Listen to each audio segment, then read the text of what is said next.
जय हिंद साथियों, मैं अंकित कुमार यादव आप सभी का स्वागत करता हूं सृष्टि ज्ञान केंद्र में, जहां हम पढ़ रहे हैं कक्षा 11वीं की पॉलिटिकल साइंस और जिसमें चल रहा अध्याय 8 जिसका नाम है स्थानीय शासन। जिसमें अभी तक हमने ये जान लिया है कि भारत में स्थानीय शासन का विकास कैसे हुआ और एक देश में लोकतंत्र को वास्तविक तौर पर स्थापित करने के लिए स्थानीय शासन की क्या भूमिका होती है। इन दो बातों को हमने बहुत बेहतरीन तरीके से लास्ट क्लास में समझा है।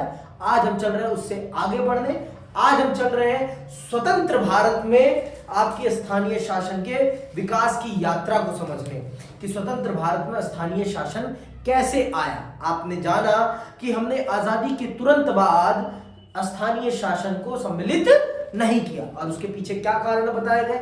भारत का जातिवाद, ये सारे मूल कारण थे जिनके कारण हमने स्थानीय शासन को अपने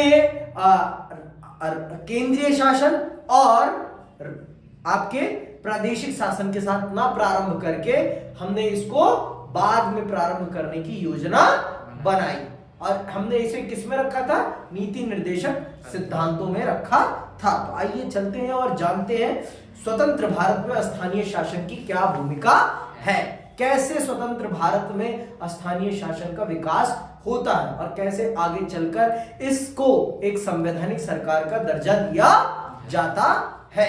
ठीक है, चलिए पढ़ते हैं। संविधान के 73वें और 74वें संशोधन के बाद स्थानीय शासन को मजबूत आधार मिला। संविधान का कौन सा 73वां और 74वां संशोधन वो संशोधन है जिसने स्थानीय शासन को एक संवैधानिक सरकार का दर्जा प्रदान किया। इसने उसे एक संवैधानिक सरकार बना दिया और उसके बाद इसके अधिकारों के बारे में भारत के संविधान में लिख दिया गया और यह निर्धारित हो गया कि हर राज्य में हर 5 साल बाद स्थानीय शासन का चुनाव होगा और ये राज्य चुनाव आयोग की जिम्मेदारी है कि वो इस काम को अंजाम दे। समझ में आई बात, ये राज्य चुनाव आयोग की जिम्मेदारी होती है। लेकिन इससे पहले भी स्थानीय शासन के निकाय बनाने के लिए कुछ प्रयास हो चुके थे। इस सिलसिले में पहला नाम आता है 1952 के सामुदायिक विकास कार्यक्रम कम्युनिटी डेवलपमेंट प्रोग्राम का। इस कार्यक्रम के पीछे सोच यह थी कि स्थानीय विकास की विभिन्न गतिविधियों में जनता की भागीदारी हो। ये आपके 73वें और 74वें संविधान संशोधन से पहले भी भारत में स्थानीय शासन के विकास के ऊपर कुछ काम हुआ था, जिसमें आपका ये था क्या, कम्युनिटी डेवलपमेंट प्रोग्राम, सामुदायिक विकास कार्यक्रम, जिसमें ये योजना बनाई गई थी कब 1952 में कि ग्रामीण परिवेश के जो काम हो वो गांव में ही कर लिए जाए और गांव के लोगों को ही इन्वॉल्व करके करा दिया जाए। लेकिन कहते हैं ना, जब तक किसी चीज को संवैधानिक तौर पर दर्जा प्राप्त ना हो और किसी व्यक्ति को उसके लिए उत्तरदायी ना बनाया जाए तब तक वो काम सुचारू रूप से नहीं चल सकता है। सुचारू रूप से किसी काम को चलाना है हमें तो किसी न किसी को उसका नेता, उसका उत्तरदायी हमें सुनिश्चित करना ही पड़ेगा। अगर हम किसी काम के लिए किसी को उत्तरदायी सुनिश्चित नहीं करेंगे तो उस काम का होना ना होना का हमेशा शंका की दृष्टि में बना रहेगा। तो इसी चीज को ध्यान में रखते हुए हमारे संविधान निर्माताओं ने, हमारे राष्ट्र निर्माताओं ने आगे चलकर इस चीज को एक संवैधानिक सरकार का दर्जा प्रदान करने की बात मानी और इस पर काम भी किया। इसी पृष्ठ में ग्रामीण इलाके के लिए एक त्रिस्तरीय पंचायती राज व्यवस्था की सिफारिश की गई। कुछ प्रदेशों मसलन गुजरात, महाराष्ट्र ने सन 1960 में निर्वाचन द्वारा बने स्थानीय निकायों की प्रणाली अपनाई, लेकिन अनेक प्रदेशों में इन स्थानीय निकायों की शक्ति इतनी नहीं कि वे स्थानीय विकास की देखभाल कर सके। ये निकाय वित्तीय मदद के लिए प्रदेश तथा केंद्र सरकार पर बहुत ज्यादा निर्भर थे। कई प्रदेशों ने तो यह तक नहीं माना कि निर्वाचन द्वारा स्थानीय निकाय स्थापित करने की जरूरत भी है। ऐसे बहुत से उदाहरण हैं जहां स्थानीय निकायों को भंग करके स्थानीय शासन का जिम्मा सरकारी अधिकारी को सौंप दिया गया। मतलब जब तक संवैधानिक दर्जा नहीं प्राप्त था स्थानीय निकाय को तब तक इसमें कोई भी रेगुलरिटी नहीं थी। जब चाहे नेता वेता खत्म कर देते, भंग कर देते थे और सरकारी अधिकारी को उसकी जिम्मेदारी दे देते थे। लेकिन जैसे ही किसी चीज को संवैधानिक दर्जा प्राप्त हो जाता है, जहां से देश चल रहा है, अगर वहां उसे सम्मिलित कर दिया जाता है ना, तो वो पीयूष एक अलग बात होती है, वो एक अलग बात होती है और उसमें एक अलग छाप होती है, जो कि व्यक्ति और समाज को एक अलग स्तर प्रदान करने का काम करती है। समझ में आई बात? आगे सुनो। कई प्रदेशों ने तो यह तक नहीं माना कि निर्वाचन द्वारा स्थानीय निकाय स्थापित करने की जरूरत भी है। ऐसे बहुत से उदाहरण हैं जहां स्थानीय निकायों को भंग करके स्थानीय शासन का जिम्मा अधिकारी को सौंप दिया गया। कई प्रदेशों में अधिकांश स्थानीय निकायों में चुनाव अप्रत्यक्ष रीति से हुए। अनेक प्रदेशों में स्थानीय निकायों के चुनाव समय समय पर स्थगित होते रहे। मतलब जब तक इसको संवैधानिक दर्जा नहीं मिला तब तक इस सरकार की अवहेलना होती रही, तब तक इस सरकार की और इस सरकार की मान मर्यादा की अवहेलना होती रही। इसकी कोई इज्जत नहीं थी। जब चाहे तब सरकार राज्य सरकार इस सरकार को भंग कर देती थी और किसी को भी अपने मनचाहे व्यक्ति को उस पद पर बिठा देती थी। शक्ति नहीं, बिठा देती थी। शक्ति का तो कोई बात ही नहीं है, बिठा ही देती थी। अपने मनपसंद के व्यक्ति को वहां नियुक्त कर देती थी और वो फिर पूरे स्थानीय निकाय के कामकाज को देखता था और फिर वो जिम्मेदार भी नहीं होता था। अगर कुछ गलत भी हो रहा है तो वो उसके लिए जिम्मेदार भी ठहराया नहीं जा सकता था। समझ में आई बात? क्यों? क्योंकि वो उसका उत्तरदायी नहीं था, क्योंकि वो कोसों दूर रहता था। अधिकारी तो भाई गांव में आके रहेगा नहीं ना, वो तो दूर रहेगा। समझ में आई बात? तो गांव में कुछ भी होता था, कोई किसी को मतलब ही नहीं होता था। सुनो, सन 1987 के बाद स्थानीय शासन की संस्थाओं के गहन पुनर्वालोकन की शुरुआत हुई। सन 1989 में पी.के. थुंगन समिति ने स्थानीय शासन के निकायों को संवैधानिक दर्जा प्रदान करने की सिफारिश की। समिति की सिफारिश थी कि स्थानीय शासन की संस्थाओं के चुनाव समय समय पर कराने, उनके समुचित कार्यों को सूची तय करने तथा ऐसी संस्थाओं को धन प्रदान करने के लिए संविधान में संशोधन किया जाए। समझ में आई बात? तो पी.के. थुंगन समिति वो समिति है जिसने ये सुझाव दिया भारत सरकार को कि स्थानीय शासन को एक संवैधानिक सरकार का दर्जा दिया जाए और इनके कामों को संविधान में लिखा जाए, जिससे कि इनको एक अलग बजट आवंटित किया जा सके। समझ में आई बात? तो पी.के. थुंगन समिति ने स्थानीय शासन के लिए भारत सरकार को ये सुझाव दिया कि भारत सरकार को संविधान में संशोधन करके इस निकाय को या इस स्तर की सरकार को एक संवैधानिक सरकार का दर्जा देना चाहिए, जिससे कि देश में इस सरकार का महत्व बन सके और लोगों में इसके प्रति एक उत्तरदायित्व की भावना आ सके और लोग इससे जुड़े और देश की राजनीति में अपनी बहुमूल्य भूमिका निभाने में योगदान दें। समझ में आई बात? बहुमूल्य भूमिका निभाने में अपना योगदान दें और आगे बढ़ चढ़ के आगे आए और काम करें। समझ में आई बात? और लोग अपने मूलभूत कामों के लिए दूर भागे ना जाएं, वहीं पर रुक के और अपने कामों को अंजाम दे लें। तो क्या है संविधान का 73वां और 74वां संशोधन चल रहे हैं, हम इसको विस्तार पूर्वक जानने और समझने। तो सुनिएगा। सन 1989 में केंद्र सरकार ने 2 संविधान संशोधन की बात आगे बढ़ाई। इन संशोधनों का लक्ष्य था स्थानीय शासन को मजबूत करना और पूरे देश में इसके कामकाज तथा बनावट में एक रूपता लाना। समझ में आई बात? एक जैसे पूरे देश में एक जैसी स्थानीय शासन को स्थापित करना और इसके कामकाज में एक रूपता लाना कि कौन कौन सा काम स्थानीय शासन अंजाम देगा, कौन कौन से कामों को स्थानीय शासन करेगा और ये भी बताया गया कि कैसे करेगा और इसको कैसे ताकत मिलेगी। सारी की सारी बातें बताई गई। समझ में आई बात? बाद में सन 1992 में संविधान के 73वें और 74वें संशोधन को संसद ने पारित किया।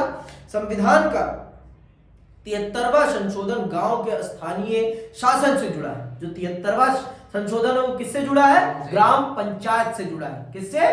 ग्राम पंचायत। ठीक है, याद रखना है ये 73वां संशोधन किससे जुड़ा हुआ है? ग्राम पंचायत से। ठीक है, सुनना ध्यान से। 73वां संशोधन गांव के स्थानीय शासन से जुड़ा है। इसका संबंध पंचायती राज व्यवस्था की संस्थाओं से है। इसका संबंध किससे है? पंचायती राज व्यवस्था से है। तो ये 1 नंबर का प्रश्न बनेगा कि संविधान का 73वां संशोधन किस स्थानीय निकाय से संबंधित है? तो क्या बताओगे? ग्राम पंचायत। ठीक है, पंचायती राज व्यवस्था से संबंधित है। किससे संबंधित है? पंचायती राज व्यवस्था से संबंधित है। समझ में आई बात कि नहीं आई अभी भी? पक्का? चलो सुनो आगे। संविधान का 74वां संशोधन शहरी स्थानीय निकाय नगर पालिका से जुड़ा है। और ये जो संविधान का 74वां संशोधन है, ये किससे जुड़ा हुआ है? नगर पालिका से। ठीक है, शहरों के नगर पालिका से। सन 1993 में 73वां और 74वां संशोधन लागू हुआ। कब लागू हुआ है? 1993 में। 1993 में ये लागू होता है। 92 में इसका प्रस्ताव आता है और 93 में लागू होता है। और पीगे थुंगन समिति इसकी रिपोर्ट कब पेश करती है? 1989 में। कब? 1989 में। और इस पर काम कब प्रारंभ होता है? 1987 में। ठीक है, ये याद रखना है सब कुछ, ये याद रखना है सब कुछ। और उस समय देश के प्रधानमंत्री कौन थे? राजीव गांधी। कौन थे? राजीव गांधी। ठीक है, इसीलिए मैंने कहा कि ये राजीव गांधी जी का इनिशिएटिव है। उन्होंने ही इसका काम प्रारंभ कराया था। समझ में आई बात? ऐसी नहीं कहा था। हमने पहले देखा कि स्थानीय शासन को राज्य सूची में रखा गया है। प्रदेशों में इस बात की छूट है कि वे स्थानीय शासन के बारे में अपनी तरह का कानून बनाए, लेकिन संविधान में संशोधन हो जाने के बाद प्रदेशों को ऐसे कानून बदलने पड़े ताकि उन्हें संशोधित संविधान के अनुरूप किया जा सके। प्रदेशों को इन संशोधनों के आलोक में स्थानीय शासन के अपने अपने कानूनों में जरूरी बदलाव करने के लिए 1 वर्ष का समय दिया गया। तो इस तरह से, जब आपको पहले बता दिया मैंने कि स्थानीय शासन का मुद्दा किसके हिस्से था? राज्य के हिस्से था, राज्य के नीति निर्देशक तत्वों के अनुसार। लेकिन जब संविधान का 73वां और 74वां संशोधन हुआ तो राज्यों को अपने कामकाज के तरीके में बदलाव करना पड़ा और स्थानीय शासन के कामकाज को महत्व देना पड़ा। समझ में आई बात? बहुत बड़े स्तर पर उन्हें बदलाव करना पड़ा और इन परिवर्तनों को अपने संविधान में और अपनी सूची में अलग से नोटिफाई करना पड़ता है। किसको? राज्य सरकारों को। मारूंगा थप्पड़, ध्यान से सुनते नहीं हो ना जो तुम। राज्य सरकारों को अपने आप को भारत के संविधान संशोधन के अनुसार अपनी नीतियों को स्थानीय शासन के लिए बदलना पड़ता है। किसको? राज्य सरकारों को। अब आते हैं संविधान का 73वां संशोधन क्या है। ठीक है, अब हम स्पेसिफिकली 73वें संशोधन पर ही बात करेंगे कि क्या है संविधान का 73वां संशोधन। ठीक है, और ये कैसे पंचायती राज व्यवस्था के बारे में क्या क्या हमें बताता है। आइए अब हम 73वें संशोधन के कारण पंचायती राज व्यवस्था में आए बदलाव की जांच करें। 73वें संशोधन ने पंचायती राज व्यवस्था में क्या बदलाव किए हैं, चलिए जानते हैं इसको बहुत ही विस्तार पूर्वक। ठीक है, चले भाई जाने विस्तार पूर्वक। त्रिस्तरीय बनावट पंचायती राज व्यवस्था की 3 स्तरों की बनावट है। कितने स्तर की है? 3 स्तर की बनावट है। समझ में आई बात? पहले स्तर पर क्या है? ग्राम पंचायत, फिर है मंडल और फिर है जिला पंचायत। क्या है? पहले क्या है? ग्राम पंचायत मतलब गांव का मुखिया, फिर आता है मंडल, फिर आता है जिला पंचायत। तो सुनना है, बहुत ध्यान से सुनना। त्रिस्तरीय बनावट। अब सभी प्रदेशों में पंचायती राज व्यवस्था का ढांचा त्रिस्तरीय है। सभी पूरे भारत में त्रिस्तरीय 3 स्तर पर पंचायती राज व्यवस्था काम करती है। सबसे नीचे यानी पहली पायदान पर ग्राम पंचायत आती है। ग्राम पंचायत आती है जिसमें चुने हुए व्यक्ति को क्या कहा जाता है? प्रधान कहा जाता है। क्या कहा जाता है? प्रधान। ठीक है। ग्राम पंचायत के दायरे में एक अथवा एक से ज्यादा गांव होते हैं। मध्यवर्ती स्तर यानी बीच का पायदान मंडल का है, जिसे खंड या तालुका भी कहा जाता है। इस पायदान पर कायम स्थानीय शासन के निकाय को मंडल या तालुका पंचायत कहा जाता है। जो वो प्रदेश आकार में छोटे हैं वहां मंडल या तालुका पंचायत यानी मध्यवर्ती स्तर को बनाने की जरूरत नहीं है। सबसे ऊपले पायदान पर जिला पंचायत का स्थान है। इसके दायरे में जिले का पूरा ग्रामीण इलाका आता है। समझ में आई बात? इसका जिला पंचायत पूरे गांव में, पूरे जिले में एक होता है और इसके अंदर जितनी भी ग्राम सभाएं हैं वो सारी की सारी आती हैं, सारी की सारी। और ये व्यक्ति ग्राम पंचायत के सभी कामों की क्या करता है? देख रेख करता है, समीक्षा करता है, निर्देशन करता है। ठीक है। इसके नेतृत्व में पूरे गांव के पूरी जिले में जितनी भी ग्राम सभाएं हैं, जितने भी मंडल हैं, उन सभी का रेख देख किया जाता है। और जो छोटे राज्य हैं वहां पर मंडल नहीं बनाया जाता, जैसे कि सिक्किम हो गया, गोवा हो गया, इन राज्यों में आपके मंडल नहीं है। समझ में आई बात? यहां पर सिर्फ दो स्तर हैं, एक है आपका ग्राम पंचायत और एक है आपका जिला पंचायत। समझ में? इनके गांव में। ठीक है। और जहां बड़े बड़े जैसे यूपी है, यहां पर तीनों पंचायती राज के तीनों स्तर आपको देखने को मिलते हैं। पहले स्तर पर है ग्राम पंचायत, दूसरे स्तर पर है मंडल, ठीक है, या ब्लॉक, ठीक, और तीसरे स्तर पर कौन है? जिला पंचायत। समझ में आई बात कि अभी भी नहीं आई है? ठीक है। संविधान के 73वें संशोधन में इस बात का भी प्रावधान है कि ग्राम सभा अनिवार्य रूप से बनाई जानी चाहिए। पंचायती हलके में मतदाता के रूप में दर्ज हर वयस्क व्यक्ति ग्राम सभा का सदस्य होता है। ग्राम सभा की भूमिका और कार्य का फैसला प्रदेश के कानून से होता है। ग्राम सभा का हर वो व्यक्ति जो 18 वर्ष से बड़ी आयु का है वो सभी के सभी ग्राम सभा के सदस्य होते हैं। वो सभी के सभी ग्राम सभा के सदस्य होते हैं और उन सभी को ग्राम सभा के चुनाव में वोट डालने का अधिकार प्राप्त होता है। समझ में आई बात कि अभी भी नहीं आई है? पक्का? अब आते हैं चुनाव। चुनाव कैसे होता है ये भी सुन लो, ये भी जान लो कि आपके ये जो निकाय है, इस निकाय का चुनाव कैसे किया जाता है। सुनना ध्यान से। पंचायती राज संस्थाओं के तीनों स्तरों के चुनाव सीधे जनता करती है। पंचायती स्तर के चुनाव, पंचायती स्तर के तीनों स्तरों के चुनाव सीधे कौन करती है? जनता। कौन करती है? जनता। समझ में आई बात कि अभी भी नहीं आई है? पक्का भाई? हर पंचायती निकाय की अवधि 5 साल की होती है। यदि प्रदेश की सरकार 5 साल पूरे होने से पहले पंचायत को भंग करती है तो इसके 6 माह के अंदर नए चुनाव हो जाने चाहिए। समझ में आ गई बात? जो सिस्टम लोकसभा और विधानसभा चुनाव के लिए भारत में है वो ही पूरा का पूरा डिट्टो सिस्टम आपकी पंचायती राज व्यवस्था के लिए भी अपनाया जाता है। समझ में आई बात? वो ही अपनाया जाता है। अगर आप 5 साल पूरे होने से पहले पंचायती राज व्यवस्था को भंग करते हैं तो आपको 6 महीने के अंदर अंदर पुनः चुनाव कराना पड़ेगा। ठीक है। निर्वाचित स्थानीय निकायों के अस्तित्व को सुनिश्चित करने वाला यह महत्वपूर्ण प्रावधान है। संविधान के 73वें संशोधन से पहले कई प्रदेशों में जिला पंचायती निकायों के चुनाव अप्रत्यक्ष रीति से होते थे और पंचायती संस्थाओं को भंग करने के बाद तत्काल चुनाव कराने के संबंध में कोई प्रावधान नहीं था। पहले बहुत ही गड़बड़ी होती थी, झोल झाल होती थी।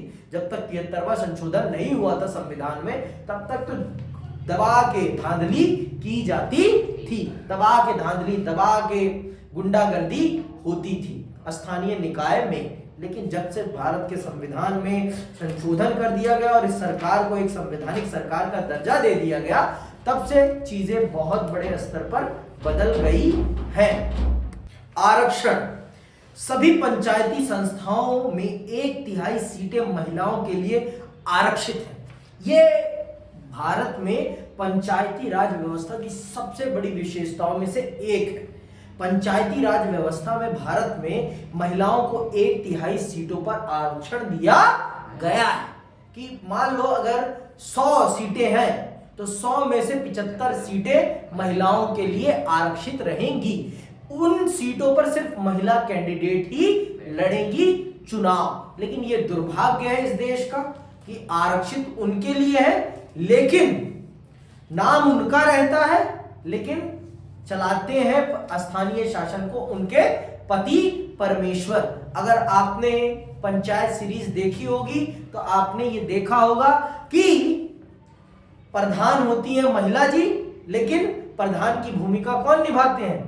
उनके पतिश्री, है ना, उनके पतिश्री उस भूमिका को अदा करते हैं। तो ये महिलाओं के सशक्तिकरण के लिए ये बहुत बड़ा प्रयास था, लेकिन वो इतने इफेक्टिवली इंप्लीमेंट नहीं हो पा रहा जितने इफेक्टिवली इसको इंप्लीमेंट होना चाहिए।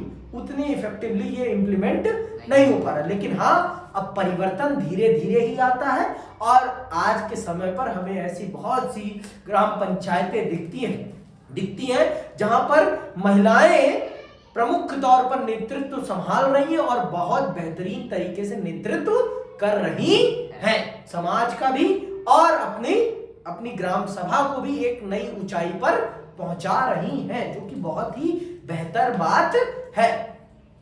महिलाओं में राजनीतिक चेतना आ रही है, महिलाओं के अंदर राजनीतिक चेतना आ रही है, यह हमें देखने को मिल रहा है।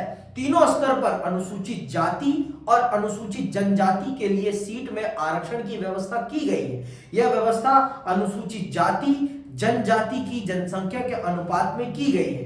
यदि प्रदेश की सरकार जरूरी समझे तो वह अन्य पिछड़ा वर्ग को भी सीट में आरक्षण दे सकती है। ठीक है, तो अगर प्रदेश की सरकार ये मानती है कि ओबीसी, जिन्हें अदर बैकवर्ड क्लास कहा जाता है, उनको भी आरक्षण मिलना चाहिए, तो वो प्रदेश की सरकार उन्हें भी आरक्षण दे सकती है स्थानीय निकाय में। नहीं तो वो अनुसूचित जाति और अनुसूचित जनजाति के लिए आरक्षण अप्लाइड है। ठीक है, आगे सुनो। यहां यह बात गौरतलब है कि यह आरक्षण पंचायत के मात्र साधारण सदस्यों की सीट तक सीमित नहीं है। तीनों ही स्तर पर अध्यक्ष पद तक आरक्षण दिया गया है। इसके अतिरिक्त सिर्फ सामान्य श्रेणी की सीटों पर ही महिलाओं को 1/3 आरक्षण नहीं दिया गया, बल्कि अनुसूचित जाति अनुसूचित जनजाति के लिए आरक्षित सीट पर भी महिलाओं के लिए 1/3 आरक्षण की व्यवस्था है। इसका अर्थ यह हुआ कि कोई सीट महिला उम्मीदवार और अनुसूचित जाति जनजाति के सदस्य के लिए साथ साथ आरक्षित की जा सकती है। इस तरह सरपंच का पद कोई दलित अथवा आदिवासी महिला धारण कर सकती है। तो ये चीज बहुत ही बेहतर है और इस चीज ने भारत की पंचायती राज व्यवस्था को एक नया मुकाम दिया है। मतलब महिलाओं के सशक्तिकरण में ये भारत सरकार के द्वारा उठाया गया एक सबसे बड़ा कदम है और जिसने भारत में महिलाओं की राजनीतिक चेतना को आगे बढ़ाने में बहुत बड़ी भूमिका निभाई है। और आज के समय पर महिलाएं इस चीज के माध्यम से राजनीतिक तौर पर एक अच्छी नेता बनकर उभर रही हैं और अपने समाज का और अपने वर्ग का और अपने समुदाय का और महिलाओं का नेतृत्व कर रही हैं। देखो, जब तक मौका नहीं मिलेगा ना, तब तक कुछ नहीं होगा, और मौका मिलेगा तो जिसके अंदर कौशल होगा वो करके जरूर दिखाएगा, और जिसके अंदर कौशल नहीं है वो कुछ कितने भी मौके दे दिए जाए वो कभी कुछ नहीं कर पाएगा। समझ में आई बात? मौके पर चौका वही मार सकता है जिसके अंदर कौशल होगा, और जिसके अंदर कौशल नहीं होगा चाहे उसको कितने भी मौके दे दिए जाए वो कभी भी कुछ नहीं कर सकता। समझ में आई बात? कौशल सबसे बड़ी चीज है और कौशल मेहनत से पैदा होता है, और अगर महिलाओं को मिल रहा है तो ये आप कह सकते हैं कि राजीव गांधी जी की ये बहुत बड़ी उपलब्धियों में से एक है कि उन्होंने इस चीज को आगे बढ़ाया और महिलाओं के राजनीतिक भविष्य को एक नया पथ देने में उनकी समिति ने एक बहुत बड़ी भूमिका निभाई है। विषयों का हस्तांतरण, किन विषयों पर काम करेगी स्थानीय निकाय, इस चीज को भी संविधान ने सुनिश्चित किया हुआ है कि किन विषयों पर काम करने की जिम्मेदारी स्थानीय निकाय की होगी। ये भी हमारे देश के संविधान निर्माताओं ने बहुत स्पष्ट तौर पर हमें बता रखा है कि किन किन विषयों पर स्थानीय निकाय काम करेगा और किन किन विषयों पर नहीं काम करेगा। तो सुनिएगा, ऐसे 29 विषय जो पहले राज्य सूची में थे अब पहचान कर संविधान की 11वीं अनुसूची में दर्ज कर दिए गए हैं। इन विषयों को पंचायती राज संस्थाओं को हस्तांतरित किया जाना है। अधिकांश मामलों में इन विषयों का संबंध स्थानीय स्तर पर होने वाले विकास और कल्याण के कामकाज से है। तो ऐसे 29 काम हैं जो पहले राज्य सूची में आते थे, उन सभी विषयों को हस्तांतरित कर दिया गया है 11वीं सूची में और इनको स्थानीय निकाय को सौंप दिया गया है कि इन कामों की जिम्मेदारी स्थानीय निकाय की है। और ये पूरी की पूरी 11वीं सूची की लिस्ट है जिन पर आपका स्थानीय निकाय काम करता है। ये पूरे के पूरे कृषि हो गया, लघु सिंचाई, जल प्रबंधन, जल संचय का विकास, लघु उद्योग, इनमें खाद्य प्रसंस्करण के उद्योग शामिल हैं, ग्रामीण आवास, पेयजल, सड़क, पुलिया, ग्रामीण विद्युतीकरण, गरीबी उन्मूलन कार्यक्रम, शिक्षा, इसमें प्राथमिक और माध्यमिक स्तर की शिक्षा शामिल है, तकनीकी प्रशिक्षण और व्यावसायिक शिक्षा, वयस्क और अनौपचारिक शिक्षा, पुस्तकालय, सांस्कृतिक गतिविधि, बाजार और मेला। ये सारी की सारी जो स्थानीय समस्याओं से संबंधित विषय हैं, स्थानीय मुद्दे हैं, वो सारे के सारे 11वीं सूची में दर्ज करके आपके स्थानीय निकाय को हस्तांतरित कर दिए गए हैं कि इन सभी विषयों पर आपके स्थानीय निकाय काम करेंगे। आपके स्थानीय निकाय काम करेंगे और बहुत ही बेहतरीन तरीके से काम करने की इनके ऊपर जिम्मेदारी है। इन कार्यों का वास्तविक हस्तांतरण प्रदेश के कानून पर निर्भर है।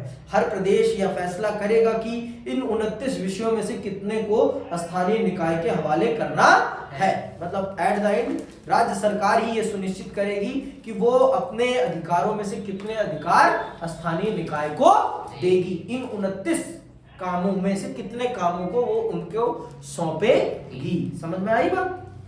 अनुच्छेद क्या कहता है? अनुच्छेद 243 पंचायतों की शक्ति, प्राधिकरण और उत्तरदायित्व। किसी प्रदेश की विधायिका कानून बनाकर 11वीं अनुसूची में दर्ज मामलों में पंचायतों की ऐसी शक्ति और प्राधिकरण प्रदान कर सकती है। ठीक है, तो ये सारी बातें हैं। भारत के अनेक प्रदेशों के आदिवासी जनसंख्या वाले क्षेत्रों में 73वें संशोधन के प्रावधानों से दूर रखा गया था। वे प्रावधान इन क्षेत्रों पर लागू नहीं होते थे। सन 1996 में अलग से एक अधिनियम बना और पंचायती व्यवस्था के प्रावधानों के दायरे में इन क्षेत्रों को भी शामिल कर लिया गया। अनेक आदिवासी समुदायों में जंगल और जल जोहाड़ जैसे साझे संसाधनों की देखरेख के रीति रिवाज मौजूद हैं। इस कारण नए अधिनियम में आदिवासी समुदाय के इस अधिकार की रक्षा की गई है। वे अपने रीति रिवाज के अनुसार संसाधनों की देखभाल कर सकते हैं। इस उद्देश्य से ऐसे इलाकों में ग्रामीण सभा को अपेक्षित ज्यादा अधिकार दिए गए हैं और निर्वाचित ग्राम पंचायत को कई मायनों में ग्राम सभा की अनुमति लेनी पड़ती है। इन अधिनियमों के पीछे मूल विचार स्वशासन की स्थानीय परंपरा को बचाना और आधुनिक ढंग से निर्वाचित निकायों से ऐसे समुदायों को परिचित कराना है।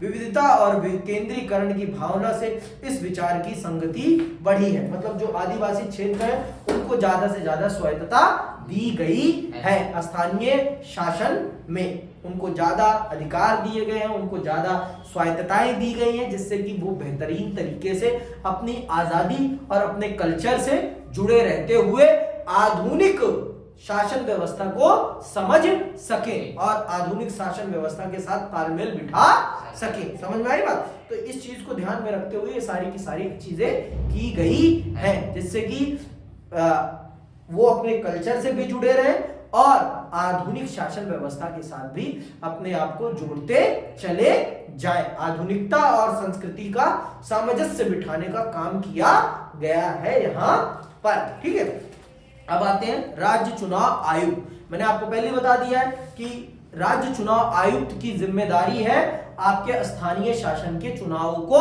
कंडक्ट कराने की। मतलब इसी की पूरी जिम्मेदारी है, पूरी की पूरी चुनाव सूची बनाने की सारी जिम्मेदारी यही अंजाम देता है। प्रदेशों के लिए जरूरी है कि वे एक राज्य चुनाव आयुक्त नियुक्त करें। इस आयुक्त की जिम्मेदारी पंचायती राज व्यवस्था के चुनाव कराने की होगी।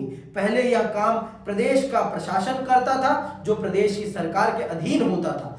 अब भारत के चुनाव आयुक्त के समान प्रदेश का चुनाव आयुक्त भी स्वायत्त है। बहरहाल प्रदेश का चुनाव आयुक्त एक स्वतंत्र अधिकारी है, उसका अथवा उसके कार्यालय का संबंध भारत के चुनाव आयुक्त से नहीं होता। समझ में आई बात? तो ये जैसे भारत का चुनाव आयोग है, उसी प्रकार से राज्यों का भी अपना चुनाव आयोग होता है, जो ऑटोनोमस होता है, स्वायत्त होता है, और भारत के चुनाव आयोग के साथ इसका कोई संबंध नहीं होता है। इसका और भारत के चुनाव आयोग का कोई संबंध नहीं है। और ये राज्यों में पंचायती राज व्यवस्था के चुनाव को कराने के लिए जिम्मेदार होता है।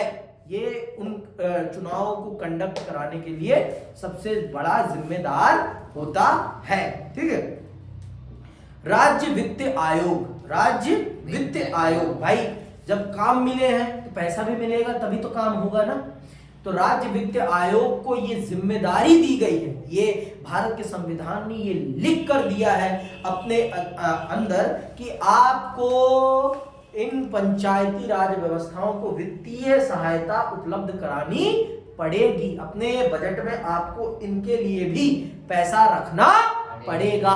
अभी सुनो, प्रदेशों की सरकार के लिए हर 5 वर्ष पर एक प्रादेशिक वित्त आयोग बनाना जरूरी है। यह आयोग प्रदेश में मौजूद स्थानीय शासन की संस्थाओं की आर्थिक स्थिति का जायजा लेगा। यह आयोग एक तरफ प्रदेश और स्थानीय शासन की व्यवस्था के बीच, तो दूसरी तरफ शहरी और ग्रामीण स्थानीय शासन की संस्थाओं के बीच राजस्व के बंटवारे का पुनर्वालोकन करेगा। इस पहल के द्वारा यह सुनिश्चित किया गया है कि ग्रामीण स्थानीय शासन को धन आवंटित करना राजनीतिक मामला ना बने। समझ में आई बात? तो प्रदेश सरकार को हमेशा हर 5 साल में एक वित्तीय आयोग नियुक्त करना पड़ेगा, जो कि स्थानीय शासन या पंचायती राज व्यवस्था के आर्थिक कामकाज की समीक्षा करेगा और फिर उसके अनुसार राज्यों को फाइल बनाकर देगा कि स्थानीय निकाय को कितना पैसा जाना चाहिए, कितना इनके लिए पैसा आवंटित किया जाना चाहिए। समझ में आई बात? अब आते हैं संविधान के 74वें संशोधन पर, जो किससे जुड़ा हुआ है? नगर पालिका के शासन से जुड़ा हुआ है। जैसा कि पहले लिखा जा चुका है, संविधान के 74वें संशोधन का संबंध शहरी स्थानीय शासन के निकाय अर्थात नगर पालिका से है। ठीक है। शहरी इलाके किसे कहते हैं? बंबई अथवा कोलकाता जैसे बड़े महानगरों को पहचानना बहुत आसान है, लेकिन जो शहरी इलाके गांव और नगर के बीच के होते हैं, उन्हें पहचान पाना इतना आसान नहीं। समझ में आई बात? जो गांव और शहर के बीच में होते हैं, बीच में। भारत की जनगणना में शहरी इलाके की परिभाषा करते हुए जरूरी माना गया है कि ऐसे इलाके में कम से कम 5000 की जनसंख्या हो और इस इलाके में कामकाजी पुरुषों में कम से कम 75% खेती बाड़ी के काम से अलग माने जाने वाले पेशे में हो और जनसंख्या का घनत्व कम से कम 400 व्यक्ति प्रति वर्ग किलोमीटर हो। सन 2011 की जनगणना के अनुसार भारत की लगभग 31% जनसंख्या शहरी इलाके में रहती है। समझ में आई बात? तो आपको बताया गया है कि शहर किन एरिया को माना जाएगा। शहर के लिए क्या मापदंड बताए गए हैं? वहां पर जनसंख्या कम से कम कितनी हो? 5000 की हो और वहां रहने वाले 75% लोग ऐसे होने चाहिए जो खेती बाड़ी से अलग कोई काम करते हो। और वहां जनसंख्या घनत्व तो कितना होना चाहिए? हर 1 किलोमीटर में कितने लोग रहने चाहिए? 400 लोग रहने चाहिए। तो इस दृष्टिकोण से 2011 की जनगणना के अनुसार भारत में कितने प्रतिशत जनसंख्या शहरों में रहती है? 31% जनसंख्या शहरों में रहती है। तो ठीक है। अनेक रूपों में 74वें संशोधन में संविधान के 73वें संशोधन का दोहराव है, लेकिन यह संशोधन शहरी इलाकों से संबंधित है। 73वें संशोधन के सभी प्रावधान मसलन प्रत्यक्ष चुनाव, आरक्षण, विषयों का हस्तांतरण, प्रादेशिक चुनाव आयुक्त और प्रादेशिक वित्त आयोग 74वें संशोधन में शामिल है तथा नगर पालिका में लागू होते हैं। संविधान के अंतर्गत इस बात को अनिवार्य बना दिया गया है कि प्रदेश की सरकार कुछ एक निश्चित कार्य करने की जिम्मेदारी शहरी स्थानीय शासन की संस्थाओं पर छोड़ दे। ये कार्य संविधान की 12वीं अनुसूची में लिखे गए हैं। तो ये सारी की सारी बातें आपके संविधान में बहुत ही विस्तार पूर्वक ग्राम पंचायतों के बारे में भी बताया गया है और शहरी स्थानीय निकायों के बारे में भी बताया गया है, जिन्हें नगर पालिका कहते हैं। इनके बारे में आपकी ग्राम पंचायत के कामों को 11वीं सूची में और नगर पंचायत की या नगर पालिका के कामों को 12वीं सूची में रखा गया है और बताया गया है कि ये काम ग्राम पंचायत करेगी, ये काम आपकी नगर पालिकाएं करेगी। सेम है, डिट्टो सेम पैटर्न है दोनों का ही, नगर पालिकाओं का भी और ग्राम पंचायतों का पैटर्न पूरा का पूरा सेम है, कुछ भी अलग नहीं है। तो आज के लिए बस इतना ही, मैं यहीं समाप्त करता हूं। जय हिंद, जय भारत।